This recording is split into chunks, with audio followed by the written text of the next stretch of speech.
Is Scratch overrated? Is Shart annoying? Or does save scumming completely and utterly ruin the Baldurs Gate 3 experience? I asked all of you some Baldurs Gate 3 hot takes, and damn did y'all have some opinions, and I want to talk about them. Abusing save scumming, item glitches, and camp hirelings will ruin the experience the game has to offer you. Handling of the magic arrows in the game sucks. Nephelwitz Incorporated. I had to start with this one. I really had to start with this one because I have so many opinions about this. But wait 1 second. There we go. That's a bit better. So I really wanted to get into this topic because it touches on a couple different things with Baldurs Gate 3 and something that I think is worth at least talking about. Save scumming, that is going from F5 to F8 if you're playing on PC, which is essentially making the game work for you in a sense, because you're able to really just reverse bad decisions if you want to, or reverse good decisions even. And so you'd think, like, with my obvious appreciation for save scumming, that I wouldn't agree with this comment. But the thing is, I actually kind of do. But before we get into that, I want to stress something here that I think is very important, not just for this game, but for every game. There is no right way or wrong way to play a game. The way that you are playing Baldurs Gate 3 is the right way to play that game. Whether you're playing a full-on dirge run with no save scumming, or do you just want to do an easy run where you save scum all the time and you just want to experience the story in its full complexity. Or none of it whatsoever, however you want to play, even if you're just trying to speedrun the game. All of those are valid ways to play because at the end of the day, it is still just a game, and it's a game that is designed for us to all have fun. So now that that's out of the way, let's talk about this opinion. What Nephelwitz Incorporated is saying here rings kinda true in some ways, and not just that magic arrows do actually suck. We'll take honor mode as an example of exactly the kind of way the game can be played, because when you play honor mode, you are locked into those decisions. There is no save scumming in honor mode, and having played both the honor mode and the regular game, there is definitely a distinctly different feel to it. Honor mode, of course, coupled with its permadeath mechanic, has higher stakes to it. With every decision, you are actively weighing options, and it does add something special. I don't think I've had more fear in game than when I was talking to a certain divine being and worried that if I said the wrong thing, it would just all be over. The entire run would be over. But at the same time, my first run through, I save scum at different points, especially at a certain point at the end where I was trying to get a crit on a very high roll. If you finish the game, you know exactly what roll it is, and you may have even done the save scumming on that one too, because it's very tempting. But there are also times where I thought I was going to be saying or doing something, and the result ended up being a different thing than what I intended or what I expected. Sometimes I caught it, like a certain aerial gnome, and I save scummed. Other times, like a massacre at an inn, it felt so well done, so planned that I kind of thought that was intentional. I thought that that huge gut punch from the game was necessary. And this was all with the intention of, yes, I was gonna go in and save scum. So even with that, I had an experience with the game that was completely and utterly impactful. Every decision I made still mattered. This is one of those things where I think it really comes down to the player. There will be players that really don't want to save scum at all, that they think that it lessens the strength of the choices in a game where choices are very important. And to an extent, that is true. And you can play it that way. You can play with no save scumming. I'm sure at this point with mods, it'll be a thing that they do. But there's also no shame in save scumming at all. It is a completely valid way to play the game, and for some people, it is a very attractive way to play the game. And that is perfectly fine as well. You still may miss some things. You might miss some massacres, like I did, even if you are save scumming a little bit. The other parts, like the item glitches and camp hirelings, I haven't explored either of those. I found hirelings to be insufferably dull compared to the companions, so I had no use for them at all. Item glitches like, say, the Shadowheart box for speedrunning, I think they can provide a very different type of gameplay, but I definitely wouldn't suggest it for anyone who actually wants to experience Baldurs Gate 3, you know? Basically, play the game however you like to, but realize there might be other ways to play that you'll find deeply engaging. A no save scum run where you live with your decisions, or one that is dutifully free of consequences because the world out there is just, it's honor mode and I didn't pick it. None of us picked it, but that's what we got stuck with. So sometimes it's nice to have that little bit of ability to change what we wanted to say or do.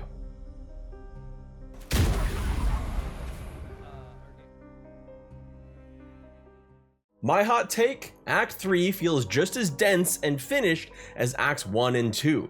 It's just by then you've learned the game better and have clearer goals, so most people are more used to it. Hob Gungan. This one I think is probably going to be potentially the hottest take that we have in this video, outside of the ones about companions. And I say that because for a lot of people, Act 3 was the worst act of Baldur's Gate 3, which has always been a bit strange to me personally because that was my favorite act. It's my favorite act for a variety of reasons, but there is a definitely more open way about Act 3 compared to some of the other acts. There are certain, it's just a broader act and it's very, very, very dense. There is a lot to do, and there are things that you could even miss if you just don't go to certain areas. It's very, very different in some ways, and at launch it was the buggiest of the act. I think even I had some more performance issues in Act 3 at launch than I did in the other acts, but it wasn't anything that was like terrible for me. It was more just like I had one quest that I couldn't do and I had some frame rate issues here and there. Now I think that Act 3 is pretty much sewn up nicely after over a year of Larian putting out patches after patches, but it is a very different type of act. In fact, I would actually suggest that each act is a different type of act. Act 1 is introducing you to the world and introducing you to the baseline of your companions. Act 2, you're getting to see more and more depth from each companion, but you're also, the entire tone of the game has shifted. The tone has really taken on a much darker feel to it by Act 2. And in Act 3, it opens up again, kind of like Act 1, but the darkness remains and there's a lot going on, as well as perhaps a little bit of a sense of urgency. So to an extent, I kind of agree with this. It's hard to take Act 3 and judge it on its merits alone because you're getting to Act 3 after you've already gone through 2 acts. You already know so much more about each companion. You know so much more about yourself, about the story. You have so many spoilers that have happened, obviously, by that point. You have so much more knowledge about how to actually play the game, what to do, and you've probably spent, if not hundreds of hours, at least tens of hours before you even get to Act 3. There's a lot of things that I think contribute to some people thinking of it as the worst act, but I do feel like it is very, very dense and very finished. So I agree. Asterion listens to Skrillex on the reg from the Winter Steiner.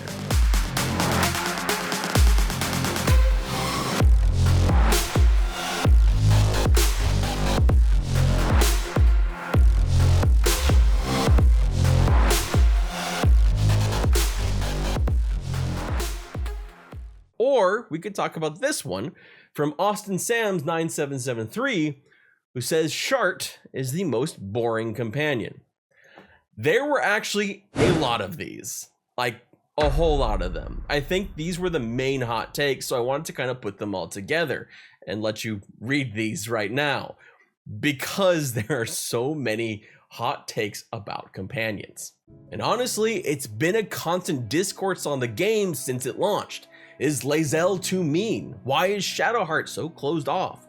Gale is thirsty. Halsin is hot. Karlach is hotter. The list goes on, but what I come away with from this is how well written the companions are to elicit such polarizing opinions and reactions.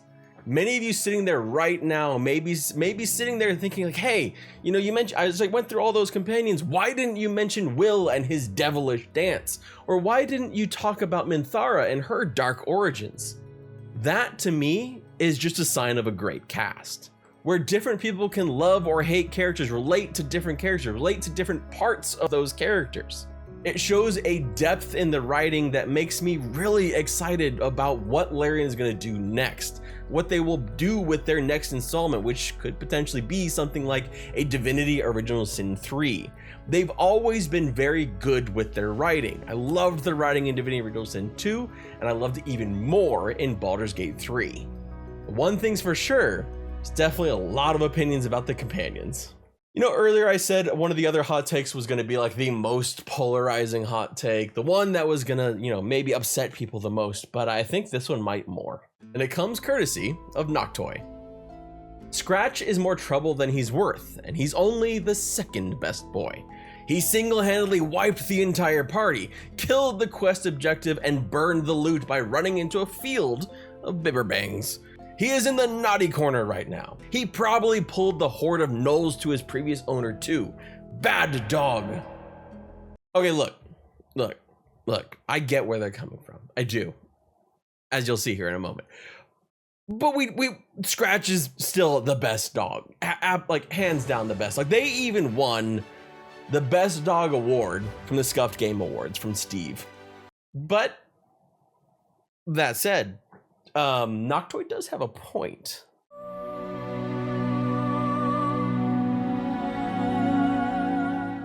Because you see, I had to save Scratch at a certain point in my honor mode playthrough. You know, the honor mode where you can't save scum, like the other person said. And caused some issues. Cut it out. Wait, actually, what happens if I do this?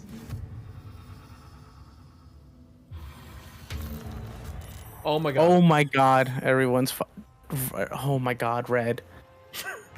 What did you? Oh my god. Who's the enemy? Is it the owlbear? No. It's everyone, I think. Can we just quit? Oh my god. I can just quit Red. out. I can just exit the game. I don't have to save. I'll just exit the game. I'll just exit the game. I don't want to kill. I don't want to. Like, oh my god. I don't mind. I don't care about all the companions as much. Why would you? Oh my god, Red. I didn't know what it would do. Can I to be honest though, they're all like level 1. No, it's not that we're gonna die. It's more of a moral thing. it's more of a moral thing than anything else.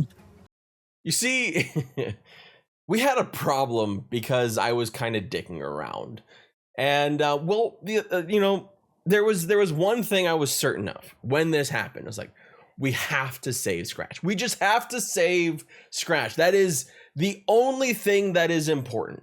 We have to save Scratch. The other companions, they're fine. If they die, you can just res them. Scratch, on the other hand, you can't. Mm-hmm. Honestly, I honestly don't care that much about the Albert. The Albert is creepy. Oh my god. What the fuck is wrong with you? Wow. Have you the Albert really? Albert was adorable. Oh my god. It came to us. It came to our camp looking for shelter. His little face. What's wrong with you? We're just trying to save one. 5 minutes later. Oh god. Oh no. I like that she pushed Will or Karlak maybe. But forget it's just like, oh. Oof. No. Alberto's dead. Oh. That's fucked. No. Oh no. Oh, it's red again. The Scratch is red now. I don't have a defense for that one at all. Might as well. So then wait, the only chance we have is to knock out Scratch before they do. I had non-lethal and Shadowheart is dying, so I don't know. Why is it coming down to me?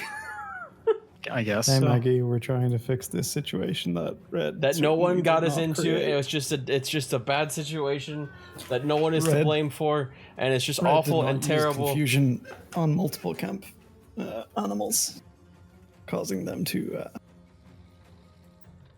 try to kill us. I won't do it.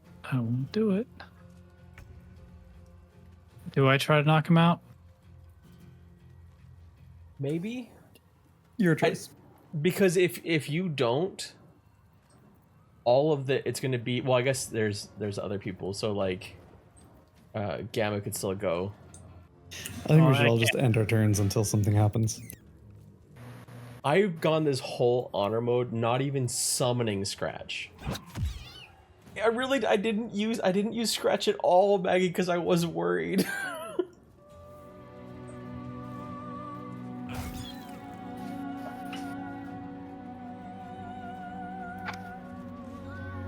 Okay.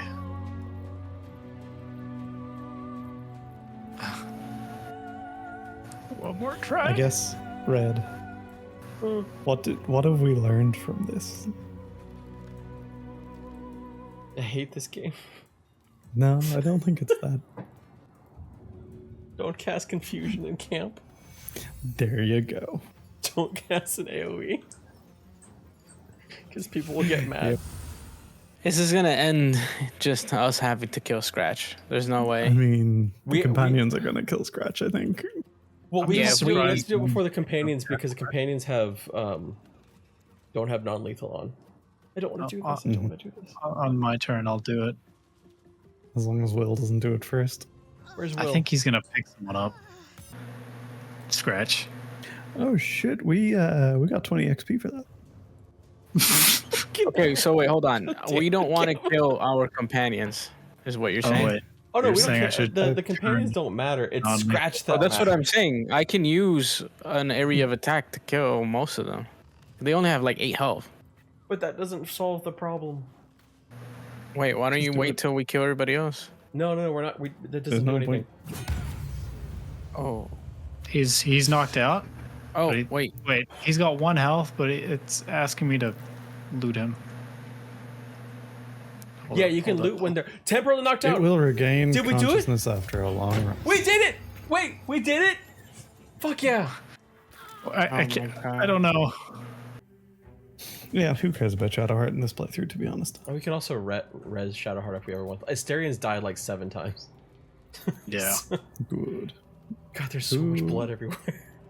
Bro. Oh, there's Scratch. Scratch. Scratch is alive! Jeez. Oh, fucking hell. Scratch is Will we alive. revive Shadowheart or? Yeah. But see, we did save Scratch, and that's the important thing, right? Like, we saved Scratch, and that's what matters in the end. But for Gale, it's Oh. just like, oh, Oof. No! Albert's dead. Oh, That's fucked. oh shit, we got 20 XP for that. So anyway, what is your hot take? Leave your Baldur's Gate 3 hot take down in the comment section below, and maybe they'll end up in another video like this, another hot take video on Baldur's Gate 3. But while you mull it over, while you're trying to think of what is your hot take about Baldur's Gate 3, that's not these ones that we already went over, you might want to take a look at some of these reviews, these over-the-top negative reviews of Baldur's Gate 3, and maybe laugh along a little bit with me. Cheers, everybody. Thank you so much for watching.